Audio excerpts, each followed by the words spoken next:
Hello and welcome to Honest Faith Conversations. As always, I am your co-host, Miguel Covarrubias. And I am Kathy Covarrubias.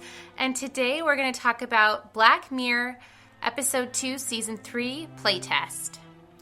So, I don't know if we should do a spoiler alert for this because Black Mirror Season 3 has been out for a while now. Yeah. It's... If you haven't binge watched all of Black Mirror yet, you probably should. Yeah, we highly recommend it. If it's kind of a modern take on the Twilight Zone, is what I would think. Yes, but with more dangers of technology rather than dangers of society. So yeah, but it's on Netflix, and who does not have Netflix anymore? And if you don't, you probably can easily get somebody's username and password. So we highly recommend it. It's a pretty quick watch too. There's not too many episodes actually. Yeah, and we're going to do something a little different this week. We're going to spend a little bit more time on our summary and review, primarily because this is an interesting episode where it's not explicit or implicit, whichever the two that fits that. It's not really said what is actually happening in this epised right away. Yeah, right away. And even at the end with the twist ending there, that it's still more of an ambiguous what just happened kind of thing. So here's the basic rundown: is you have Cooper, who went out and traveled the world. You see him at the very beginning of the episode, and he's grabbing his stuff, and he doesn't have a beard yet. Yeah, and he does kind of look a little, like one of those guys that is like, dude, totally. But that he has a deeper story, and it does hook you kind of right away with that saving the cat moment where he is helping out a child on the flight there to help her not feel as anxious about because there's turbulence and then you see him kind of taking photographs all over the world and doing his tourist thing, and it kind of ends that whole sequence with him meeting a girl in London, and he is using an app to find her. Essentially, it's Tinder. Yeah. But it's, the non-licensed version of Tinder. So after this, he kind of tells her what's been going on in his life. He kind of dives in a little bit about why he hasn't called his mom and other things like that. And you come to find out that, he had been taking care of his dad, who has this early onset Alzheimer's, and that it's just been rough on him. That it was his best friend. His dad was his best friend, and it turns out when he leaves, he has finds out that his card was stolen and he has no money in his bank account. Yep. He takes this job on an app to game test for this one company. The girl that he met just happened to be a tech blogger or journalist or something. I think so, yeah, but it's only on the website. She kept on specifying Yeah. So she encourages him because the place that's advertising is really, really well known. There's a rumor going around that they're working on something big, but she doesn't know what that something big is. And so she's like, oh, well, this must be the thing that they're working on. You need to do this. And if you take at least one picture, I'll pay you big bucks in order to get the picture. More money than what they're going to be paying you. And so the rest of the summary here is going to be much shorter because this is the part where it doesn't really make sense what actually happens from here on. He goes, he does the job, he takes a picture, and forgets. Well, he takes the picture first. Then he does the job. He gets set up for the job, and then it's unclear what happens next after this because he forgets to turn off his phone. So here's the thing. Now, those of you who are not wanting spoilers, then put pause. We'll wait and go watch the episode and come back. Welcome back. And it turns out that he dies in this playtest, and the reason being because of his phone kind of interfered with the transmission. I'm guessing. Yeah, the transmission, the wireless with the computer and the interface that they put into his head. Yep.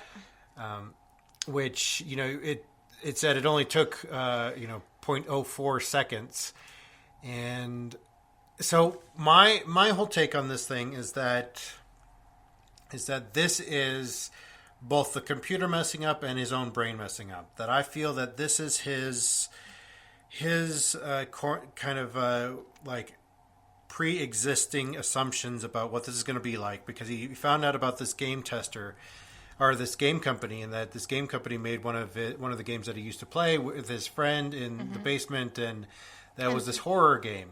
And that's primarily what this company does, is horror games. Or, kind of in that genre kind of thing. And so, he's like, he's expecting this to be a whole augmented reality thing, because he sees people using augmented reality glasses when he first walks in, that they're using their computer, like they have just keyboards and glasses on, and he's like, are they working? And they don't answer any of his questions or anything else like that, but that this is his whole brain kind of like interfacing with that computer, thinking that it's going to be horror, and that's what it becomes. And then this computer ends up digging in deeper and deeper and finding his deepest fears and playing those for him. Because that might be what actually the computer is supposed to do. Yeah. Since it is a horror company or a horror game company, well, that not might necessarily, be something. because not all game companies make only like in this genre of game. But it was assumed that they were, because the lady that he talked to, they had the date. Like she even said like they do horror games. Yeah, or she said that that they did a horror game, and he was like, "Oh yeah, I remember that game. I played that in my What friends." I remember watching is that there's like posters all around of just horror games. Of that one horror game, which was their big success. Which, if you Okay, we'll agree to disagree. Yeah. I think that all they do is horror games. Well, it's like going to Ubisoft. If you were to go to Ubisoft's headquarters, there would probably be a ton of Assassin's Creed posters all over the place, and that's not the only game that they make. Okay, well, I think all they do is horror games. Moving on. You're not changing my mind. Okay, but I'm saying that's why his brain went there. Okay. So it turns out that his deepest fear is not about him losing his own memories, but about his mother kind of going through that, about not recognizing him and going through the same thing that his father did, and his second deepest fear was that going through that himself and not remembering anything, which I think this really deals a lot with fear, with our own personal fears and how we interact with them. And I love how in each of these Black Mirror episodes they have just a lot of these things that kind of point to what's actually happening, to the theme and to the much larger context of everything else. Like throughout the episode kind of begins with a warning to him to turn off his cell phone. And throughout the rest of the episode, there are warnings to him to turn off his cell phone, and all of these different instances with that, as well as after he begins this play test, which killed him in 0.04 seconds. But she even like made it like a specific point to turn off the phone, like take it from him. Yeah. So I think that because I think it might have been that maybe this happened before, or maybe they knew that this could possibly happen, because even now, like when people are told to turn off their phone, how many people actually do turn off their phone? Most people just silence it. Yeah. Well, even at work, and I'm surprised at how many people actually like kind of look down at their phones and pretend like the teacher doesn't see them. look down at He's their still in phones. training, which is why there's a teacher involved in his work. But Yeah, but the thing is, I think that we're kind of, we're a little addicted to technology, but we'll talk about that in our controversial issues yes. Segment. But in this, there was another part that I wanted to talk about was when he was in this virtual reality or whatever was going on there, that he's talking to the game tester, and he's talking to the image of the game tester that was on the magazine cover that she showed him. That that you see him later on, the real him, and it doesn't look anything like he did on the magazine cover. Because he's got a beard and everything else, but His shirt's different. Yeah, his shirt's different. But in that instant, he says, "Why do we enjoy these horror games? Why do we enjoy those, like being afraid like this?" And then he says something, and then he comes back to him that it's not just about the adrenaline rush, but it's about feeling alive. And I think that phrase right there kind of is trying to tell him that he's not alive anymore, that this is his brain shutting down kind of thing. And so anyway, I really like that about Black Mirror, that they kind of do this throughout each of their episodes. They kind of point to where they're going with this, to their twist. So I like that storytelling method where they kind of hint at it, but not, explicitly tell you this is what's going on. Yeah. So I want to talk a lot about fear, because this episode kind of revolves around fear, whether or not they are solely making horror games or not. It's beside the point, but I think this one has a lot to do with his deepest fears, with Cooper's deepest fears, whether it be, you're taking care of your parent, you're taking care of your child, and whatever the case may be. That it kind of plays on those fears, and what is that the way that augmented reality is going to deal with those things, and how does that have to do with religion and all that other stuff is kind of where I want to go with this. So fear as a form of control is kind of that thing that kind of happens throughout. It's talked about a little bit in this episode. It's talked about throughout, the rest of Black Mirror, and well, yeah, because there's one point in time when he's actually playing the game, and he's like to the point where he's like, "I'm done. I'm over. Like, you said that I would not be hurt, and like I clearly could feel her. Like, she was real. Like, she was here. I felt pain. I need to get out of here right now." And then they're like, "Okay." Like, he's clearly freaking out about it. And because he's already like freaking out about it, like, and he trusts these people because like cause she's been in his ear the whole time. So he was like, okay, well, I don't see why like she would steer me wrong at this point in time. So he listens to the voice in his head who tells him then to go upstairs and go into the room to go to the checkpoint to get out of the game through the checkpoint. And me, at this point in time, like when I first watched this, I was like, why doesn't he just walk out the front door? Like, yeah, like that's simple. Like, just walk out the front door. He's on the first floor. Just leave. But she said that in order for him to leave, he had to go to the checkpoint. And because he was already freaked out, like he wasn't thinking clearly. So he was like, okay, I'll just listen to you. I'll go to the checkpoint. Turns out there's no checkpoint. Turns out that voice was all just literally in his head. That, we find out it's all in his head. But anyway, like at that point in time, the game or the computer was using his fear in order to control him, to get him to where they wanted him to go. Yeah, and this is a lot. I think has a lot to do with trying to dig deeper into him and dig deeper into finding those fears, like his deep-seated fears, which those were the last two that he was going to face. Because the first ones were very simple fears, like spiders. Yeah, spiders. Jump scares. Yeah, his high school bully. The girl that he met in London betraying him and stabbing him.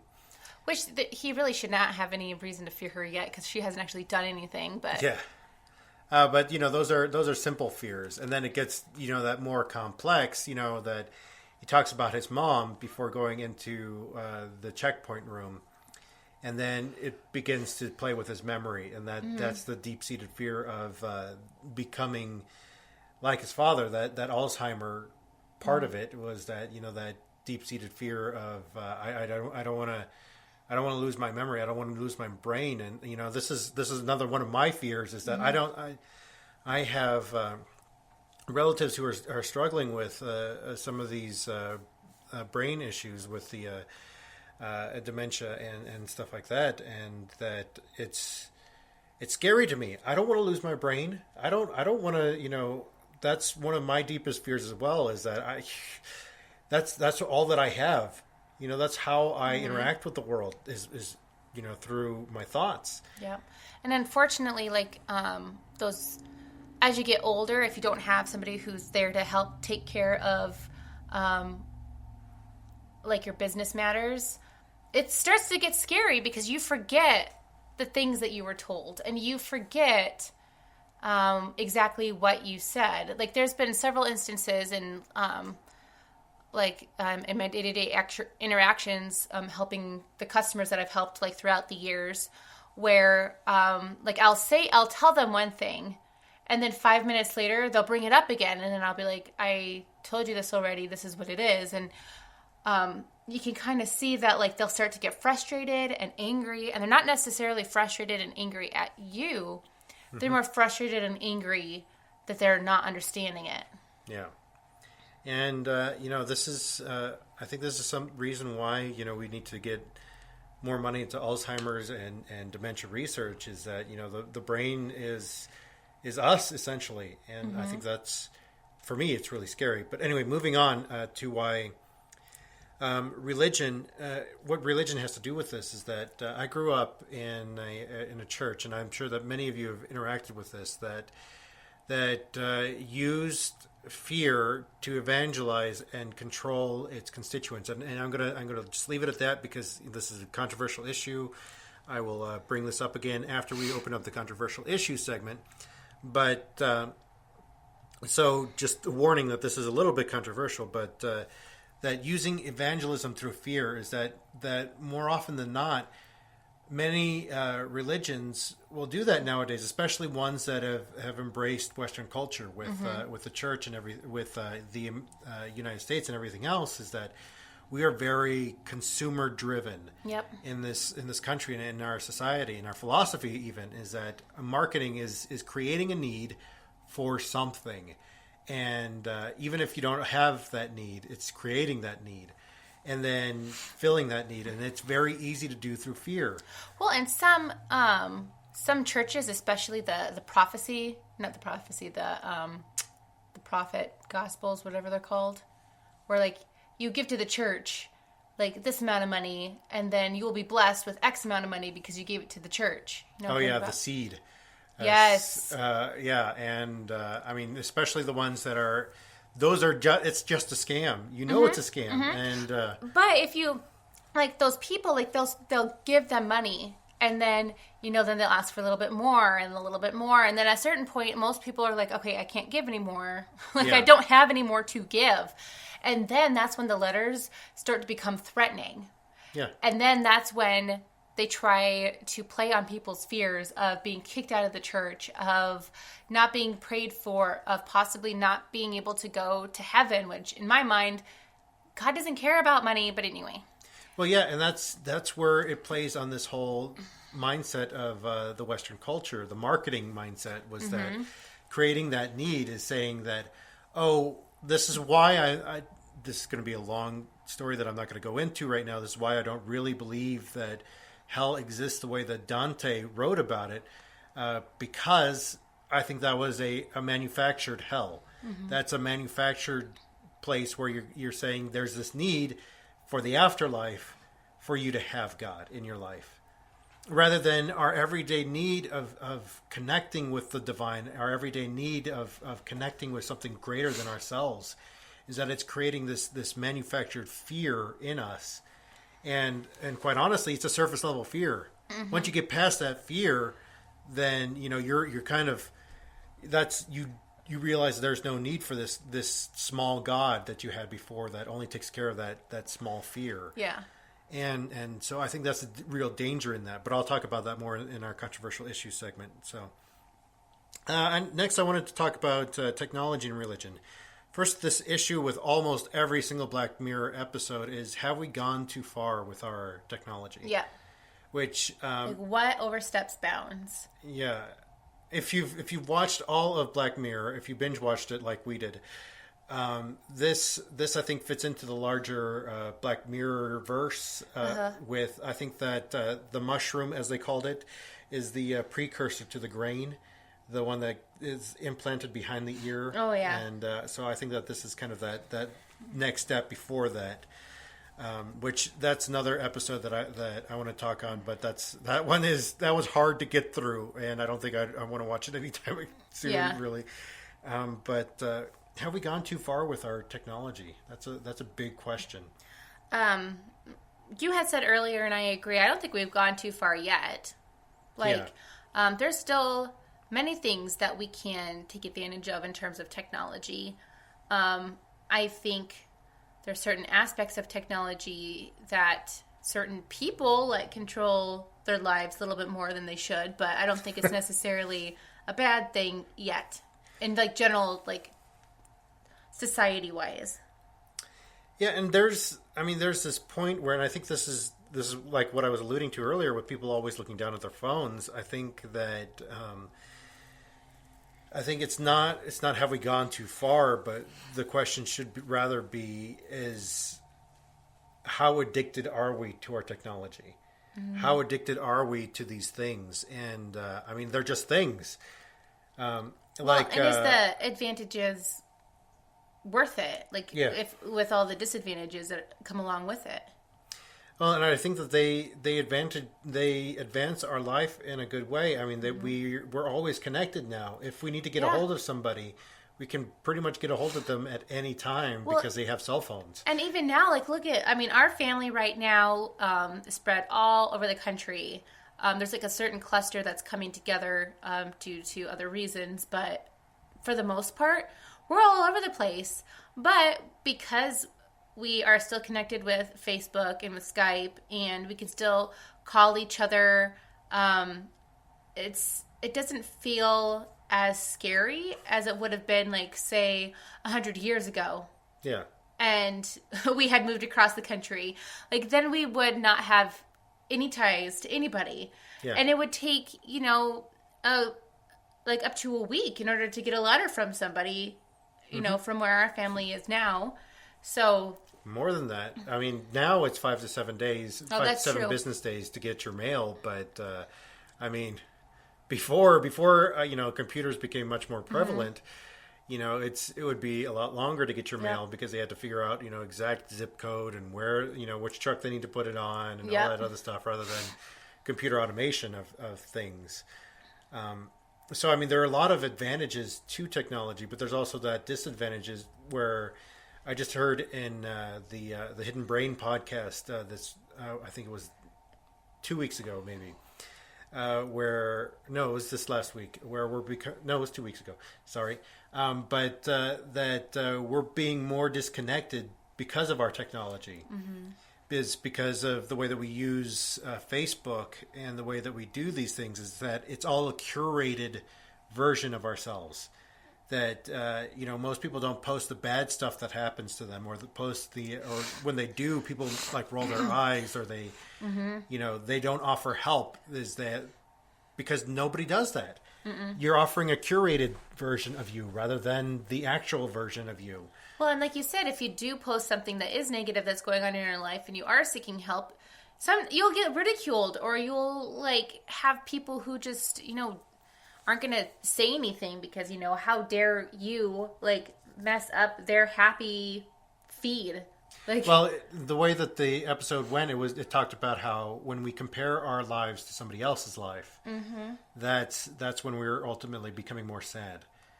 And it was a great episode. I highly recommend it. Go check out Hidden Brain. They're a great show. And I think that in this is we do end up worshiping our best selves through these things. We end up worshiping our image, and this is more that has to do with the previous episode of Black Mirror that we haven't talked about yet. The one, what's it called? A Nosedive. Yeah, and that's the one where they raid each other. yeah. And I mean, a lot of podcasters are actually talking about these. There's this another great podcast called. Well, they must be so great if you can remember them. No, they just followed us not too long ago, and so I think Uncommon something. Anyway, I'll come back to it. Who put it in the comments? We'll put find it it in the comments. Yeah.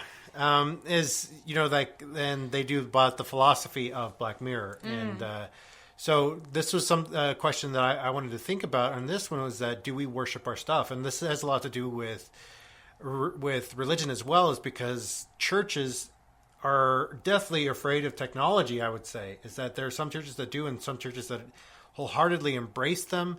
And I'll get to that here in a minute, too, in our controversial issue segment. But I think that it's a lot either of one churches... or the other. It's extremes. There's never in between. Yeah, and the reason they do that is because I think that they feel that it'll take away from the tradition. It'll take away from what is actually happening. That they can't integrate technology into the simplicity of life, which I would highly disagree with that.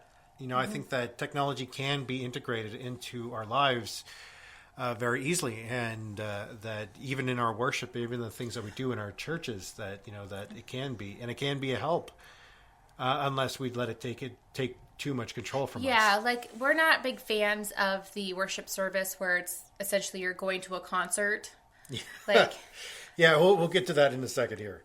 In fact, let's just open up our controversial issues segment. Yeah, might as well. Because these are big issues, and the first one I want to talk about that using fear in religion, using fear in your evangelism, is that I say that because that's best way of putting it, but evangelism comes from that Greek word meaning spreading of the good news, spreading the gospel.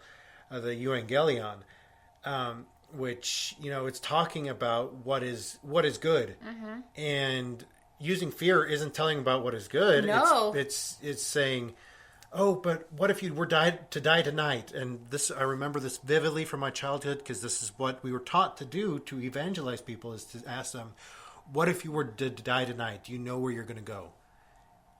And I don't think that's healthy. That's not the gospel. No, that is putting fear. And I feel like that that type of evangelizing is like one step little too close to acting like a cult to me. Because look at the whole, drink the Kool-Aid, where that came from. Yeah.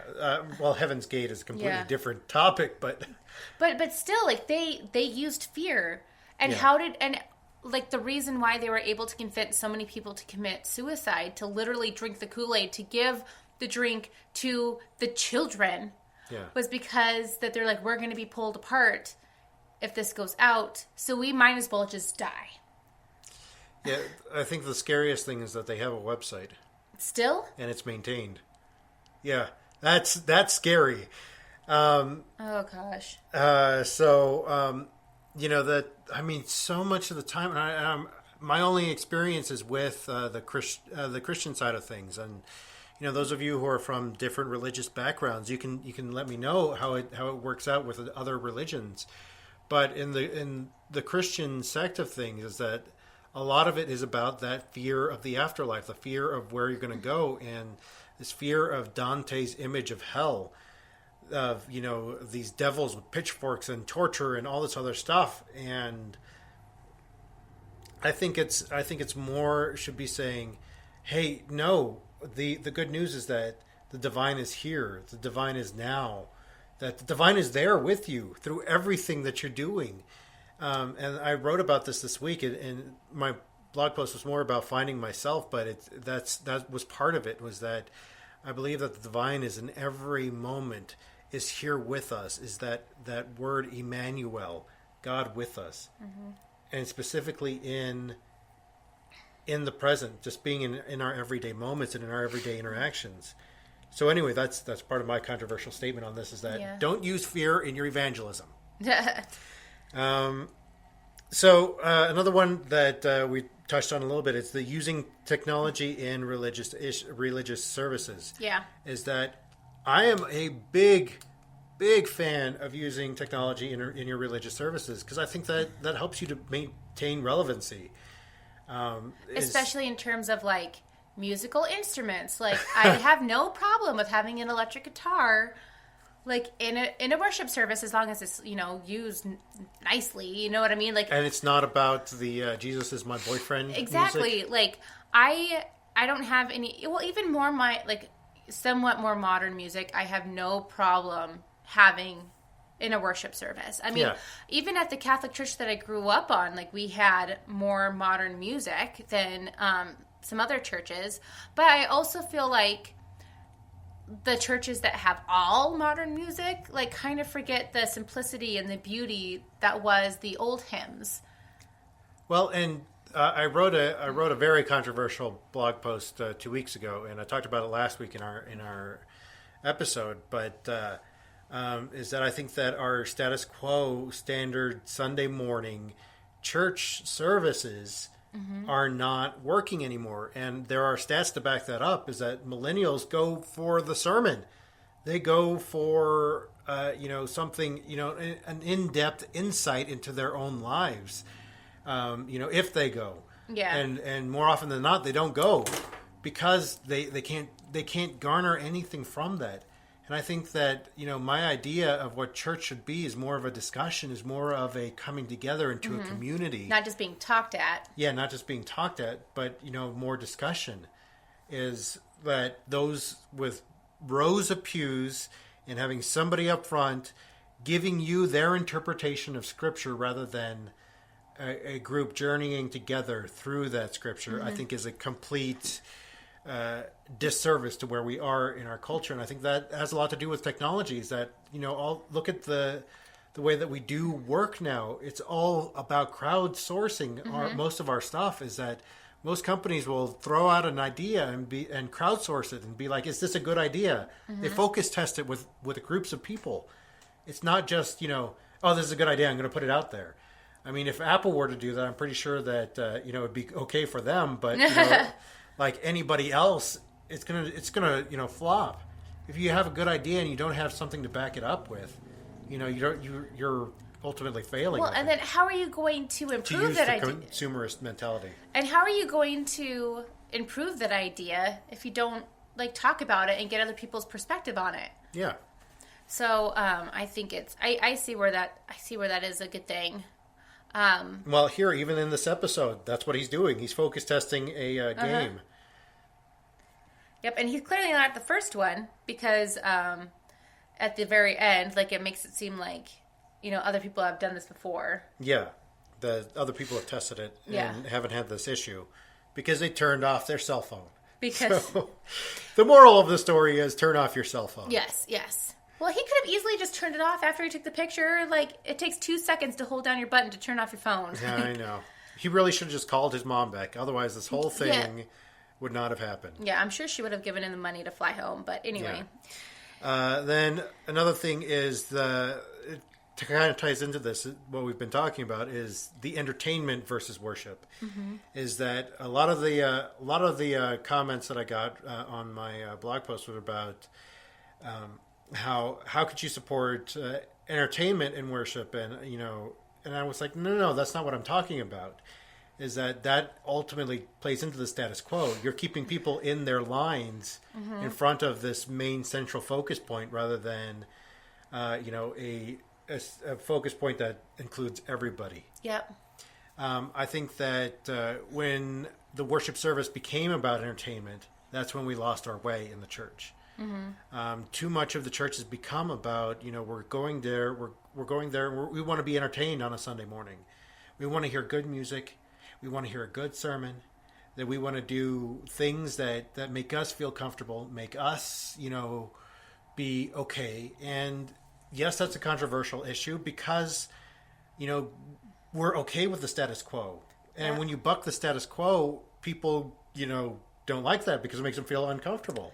Yeah, and I don't think that.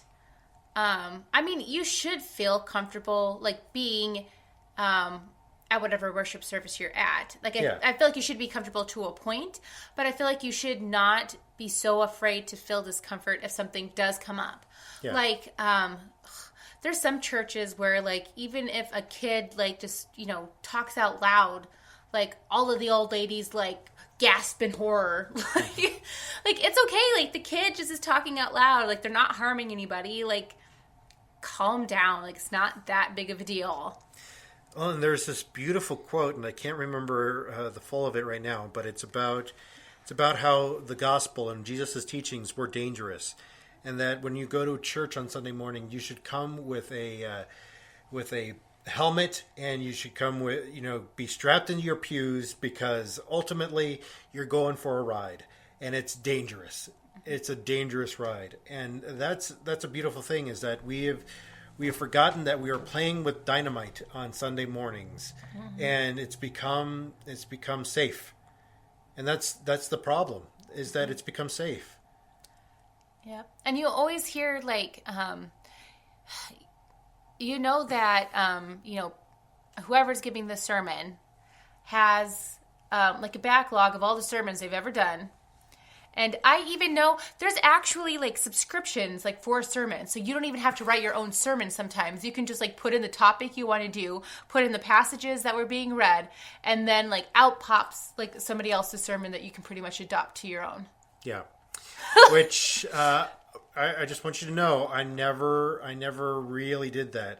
I wrote my own lessons for youth group. I wrote, I would reuse a lesson from youth group if I hadn't used it with that youth group yet. Yeah, if I had because been it was at a still new different to church. them. Yeah. Like it wasn't like it wasn't a message that you had already given them, which I think is different. But like is that part of technology like okay? Like the fact that you can just go into like you can just subscribe to a program, type in the passages and the topic you want to talk about, and it just hands you a sermon.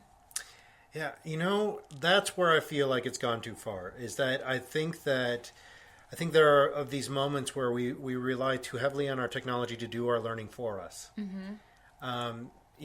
Like for instance, I can almost barely do math by hand anymore.